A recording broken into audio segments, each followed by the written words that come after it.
Let's have a discussion on the issue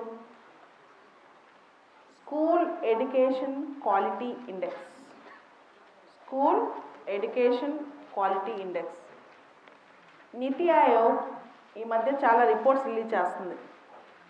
ఉదాహరణకి water గురించి composite water management index, water గురించి composite water management index, అలానే sustainable development goals India index, digital transformation index, digital transformation index, health గురించి health status progressive India report, health status progressive India report.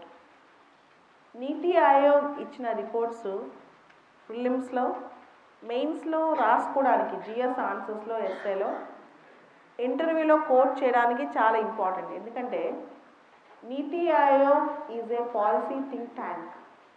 It is a policy think tank. నీతి ఆయోగ్ ఇచ్చిన రిపోర్ట్కి చాలా authenticity ఉంటుంది. దాన్ని ఎక్కడైనా మీరు coat చేయొచ్చు అన్నమాట. సో దీనిలో భాగంగా నీతి ఆయోగ్ ఈ మధ్య ఒక రిపోర్ట్ రిలీజ్ చేస్తుంది, SEQI, school education quality index. SEQI, school education quality index. దానిలో కేరళ, రాజస్థాన్ టాప్లో ఉన్నాయి లార్జ్ స్టేట్స్లో. నీతి ఆయోగ్ ర్యాంకింగ్స్లో యూనియన్ టెరిటరీస్లో చండీగఢ్ టాప్లో ఉంది. ఓవరాల్గా చండీగఢ్ టాప్లో ఉంది, కానీ స్టేట్స్లో, లార్జ్ స్టేట్స్లో కేరళ, రాజస్థాన్ అన్నమాట. కానీ విద్యలో నాణ్యతలో, క్వాలిటీ ఆఫ్ ఎడ్యుకేషన్లో ఇండియాలో మొత్తం చాలా డైవర్సిటీ ఉందంట. కొన్ని స్టేట్స్లో బెస్ట్ క్వాలిటీ ఉంది, కొన్ని స్టేట్స్లో క్వాలిటీ అసలు లేదు. ఉదాహరణకి ఉత్తరప్రదేశ్లో చాలా లో క్వాలిటీ ఎడ్యుకేషన్ అందుతుందంట పిల్లలకి, చాలా లో క్వాలిటీ ఎడ్యుకేషన్. అయితే నీతి ఆయోగ్ హెల్త్ గురించి, అలానే సస్టైనబుల్ డెవలప్మెంట్ గోల్స్ గురించి, ఇండియాలో with in India is of doing business index, ఇవన్నీ హెల్త్ కానీ, వాటర్ కానీ, ఈజ్ ఆఫ్ డూయింగ్ బిజినెస్ కానీ, సస్టైనబుల్ డెవలప్మెంట్ గోల్స్ కానీ with in India reports release చేస్తుంది అనమాట. సో స్టడీ చేసి, సర్వే చేసి రిపోర్ట్స్ రిలీజ్ చేస్తుంది. ఇప్పుడు రిలీజ్ చేసిన report SEQI, school education quality index, joint collaboration with ministry of HRD, human resource ministry plus world bank కూడా కలిపి ఇది ఇచ్చారు. ఈ SEQI ఏమేమి స్టడీ చేస్తుంటే చాలా మోర్ దెన్ 30 ఇండికేటర్స్, దాదాపు 30 ఇండికేటర్స్ పైగా స్టడీ చేశారు.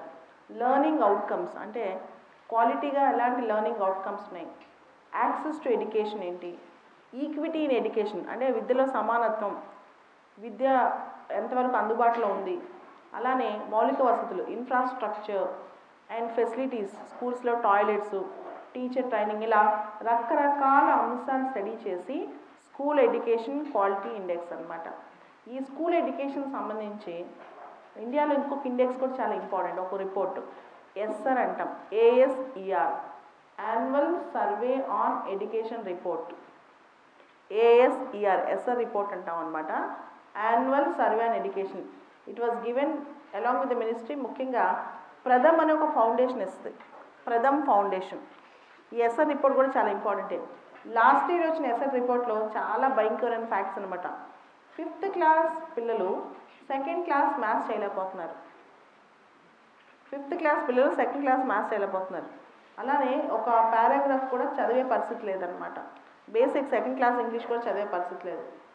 అయితే ఈ స్కూల్ ఎడ్యుకేషన్ క్వాలిటీ ఇండెక్స్లో మొత్తం 3గా డివైడ్ చేస్తారు స్టేట్స్ని. UTs, large states, small states. UTs, large states, small states. యూటీస్లో ఛత్తీస్గఢ్ టాప్ ఉంటే, లార్జ్ స్టేట్స్లో కేరళ టాప్ ఉంది, తర్వాత రాజస్థాన్, తర్వాత కర్ణాటక. స్మాల్ స్టేట్స్లో మణిపూర్, త్రిపుర, గోవా. ఫస్ట్ మణిపూర్, తర్వాత త్రిపుర, గోవా. ఈ రిపోర్ట్ టైటిల్ పేరు the success of our schools, the success of our schools అనమాట. మన స్కూల్స్ ఎంతవరకు సక్సెస్ అనమాట. అయితే చాలా స్టేట్స్లో, యూటీస్లో క్వాలిటీ ఆఫ్ ఎడ్యుకేషన్తో పక్కన పెడితే నెట్ ఎన్రోల్మెంట్ రేషియో డిక్లైన్ అవుతుందంట. నెట్ ఎన్రోల్మెంట్ రేషియో డిక్లైన్ అవుతుంది. School net enrolment ratio elementary ఎడ్యుకేషన్లో డిక్లైన్ అవుతుంది. తెలంగాణ ర్యాంకింగ్ కూడా కొంచెం పడిపోయింది, 1%, వన్ లెవెల్ పడిపోయింది తెలంగాణ ర్యాంకింగ్ కూడా. So it is not education that is important, but qualitative education that is very important.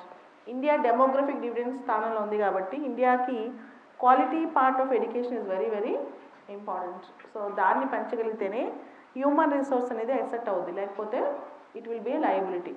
మానవ వనరులు ఒక ఎసెట్గా ఉండాలి అంటే ఎడ్యుకేషన్ క్వాలిటేటివ్గా ఉండాలి.